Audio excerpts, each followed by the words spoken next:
Bienvenue sur la scène agro, un balado produit par Agro-Québec Média et présenté par FAC, pour les acteurs de l'industrie et les mordus d'agroalimentaire. Nous partageons l'actualité, des entrevues exclusives, des dossiers, portraits d'entreprises et plusieurs sujets liés à ce secteur représentant un véritable moteur pour l'économie du Québec. Bonne écoute.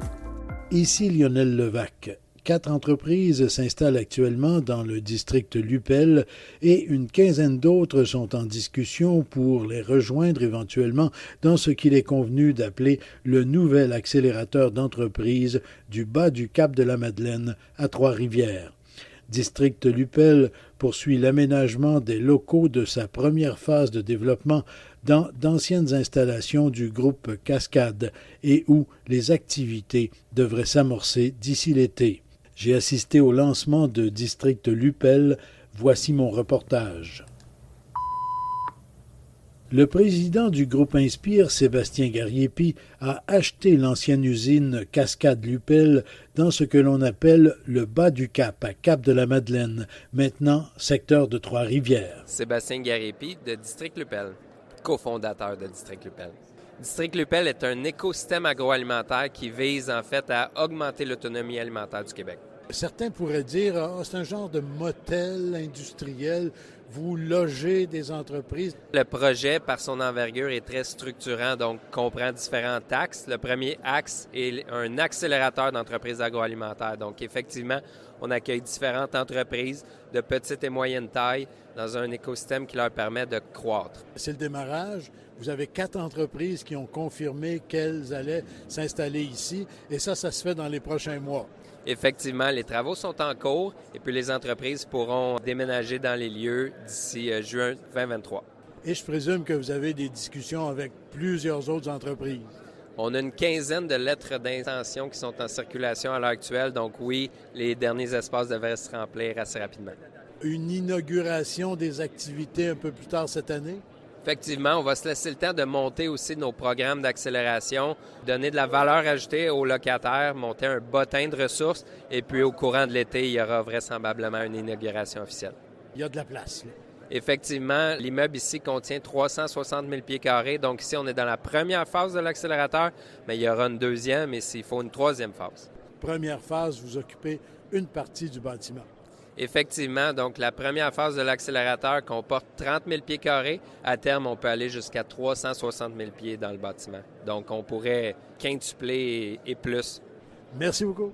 Merci. Dans ce district Lupel, Sébastien Gariepi a des collaborateurs. Tout d'abord, et principalement, pourrait-on dire, Syntec Agroalimentaire. Son président-directeur général, Jean Lacroix. Monsieur Lacroix, quelle est l'implication de Syntec dans ce district Lupel ici? En fait, maintenant, on est le centre de R&D en agroalimentaire à Trois-Rivières et District Lupel, on est cofondateur justement pour faire apparaître la R&D dans ce site extraordinaire de 1,4 million de pieds carrés et à tel point qu'on a décidé d'investir 2 millions de dollars pour essayer de faire fleurir District Lupel en R&D de l'emballage jusqu'à la transformation. Les centres de transfert technologique rattachés aux institutions comme les différents cégeps, etc., Oui. là, d'habitude, ces centres-là vont souhaiter recevoir de l'argent. Vous avez 2 millions pour ça. Oui, mais en fait, on a décidé de changer la manière de penser. On a des fonds propres, on veut les investir, puis nous, on passe un message au marché en disant, vous voyez, on a la volonté d'agir, on espère que vous suivrez, on est parti en cadence.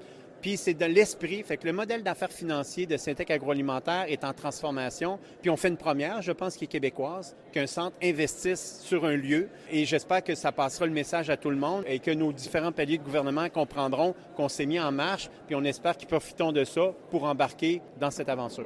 Vous voulez donner l'exemple. On prêche par l'exemple au lieu de demander au gouvernement, embarquez-vous avec nous. On est partis. Joignez-nous à nous. Puis on est déjà lancé, on a déjà des joueurs, puis on est en action, en mouvement. Merci beaucoup. Merci à toi. Autre collaboration étroite avec ID Trois-Rivières.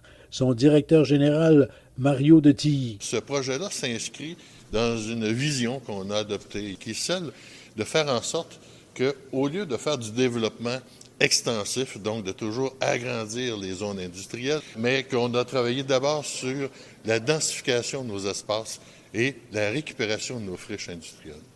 C'est la seule friche qu'on n'a pas récupérée. Sébastien était trop vite. Donc, écoutez, quand un promoteur de cette qualité-là qui dit « Moi, ça m'intéresse », let's go, on va travailler avec toi et voyez les résultats. Et aussi de travailler avec d'autres institutions de formation, de recherche ou de transfert technologique qu'est Syntec Agroalimentaire. Tout ça s'inscrit dans une philosophie, dans une vision globale. Et tant et si bien qu'avec mes collègues de travail, nous comptons prolonger notre programme de soutien au développement du bas du Cap avec l'aide du gouvernement du Québec, de Mme Lebel qui est toujours derrière nous. Donc, les aides financières qui existent seront aussi disponibles jusqu'ici. Donc, on avait une limite territoriale. Donc, nous prolongeons cette limite territoriale pour aider les jeunes entrepreneurs qui vont venir s'installer ici. Et l'initiateur de District Lupel, Sébastien Garriépi, s'est effectivement senti le bienvenu à Trois-Rivières. Le milieu d'accueil qu'offre Trois-Rivières pour les entreprises, je n'ai vu ça nulle part ailleurs au Québec. C'est vraiment impressionnant. Vous nous avez accueillis, même si on vient, bien évidemment, je viens de l'extérieur, vous nous avez accueillis comme si on était d'ici. Ça fait une réelle différence pour les entreprises, puis votre succès économique se reflète à travers ça. Donc, 4 entreprises, dans certains cas de très jeunes entreprises, sont en voie de s'installer au district Lupel. Tout d'abord, la ferme Mist. Mathieu Lemire, cofondateur de la ferme Mist. Étienne Dupuis, cofondateur de la ferme Mist. La ferme, c'est une ferme agriculturale qui utilise le vertical, puis on utilise aussi une technologie d'aéroponie. L'objectif, c'est de faire pousser de la laitue d'ici la fin de l'année 2023. Un gros projet. En ce moment, on est en preuve de concept. Les preuves de concept sont très bien concluantes, donc on a très hâte d'amener ça à plus grande échelle au district Lupel. Vous dites bien aéroponie, c'est bien ça? Oui, c'est bien ça, oui.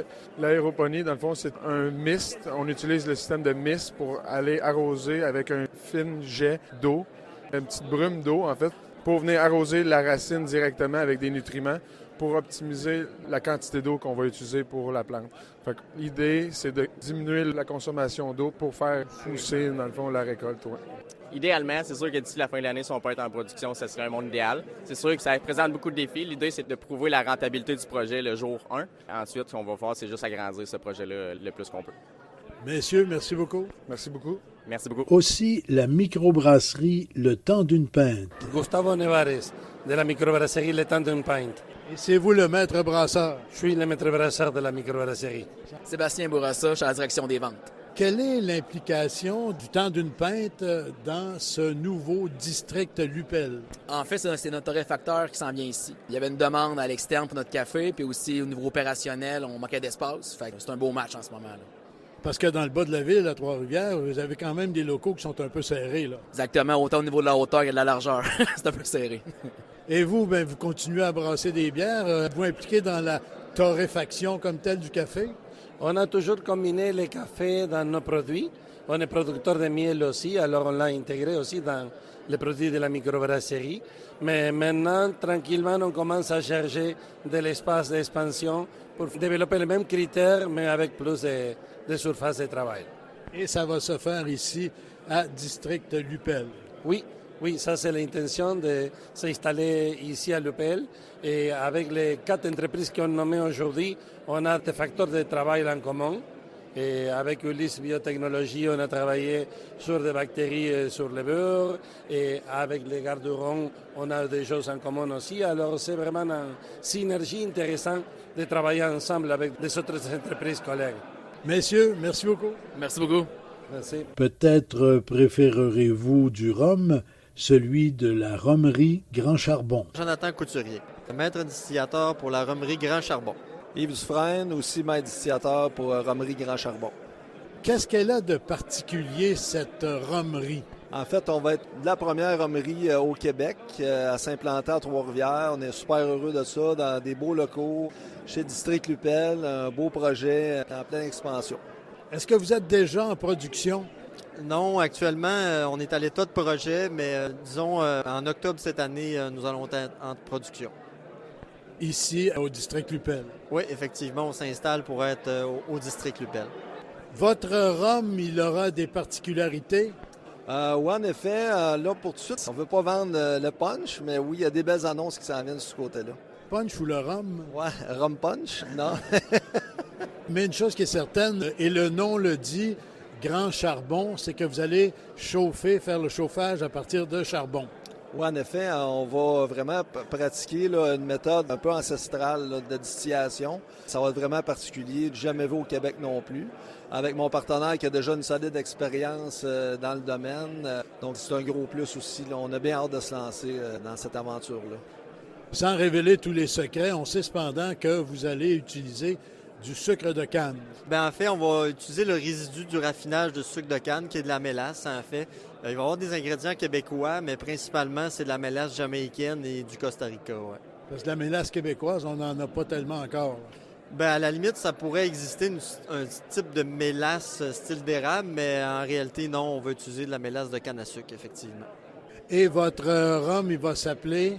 Ça, on peut pas le dire. C'est sûr qu'il va y avoir une version qui va s'appeler Grand Charbon. Ça va être un rhum blanc et un rhum brun, mais en réalité, ça ne va vraiment pas se limiter à ces deux produits-là. Là. Vous irez dans d'autres choses que le rhum? Non, on va se limiter au rhum. Oui. En fait, ça va être notre créneau. On ne veut pas s'étendre dans plusieurs produits. On veut vraiment devenir un peu la référence dans ce produit-là. Mais vous, on parlait de bagage. Vous avez un bon bagage dans la distillerie, là. Bien, effectivement, j'ai cofondé la distillerie Mariana à Louisville, là, qui s'en vient à Trois-Rivières. Actuellement, c'est Philippe qui a pris les rênes de l'entreprise. J'ai donc vendu, mais les produits de la distillerie Mariana ne perdent rien. C'est des excellents produits. C'est une référence pour la région. Puis ils vont venir aussi, une bonne nouvelle, à Trois-Rivières aussi. Mais pour l'instant, vous vous concentrez à la rhumerie Grand Charbon.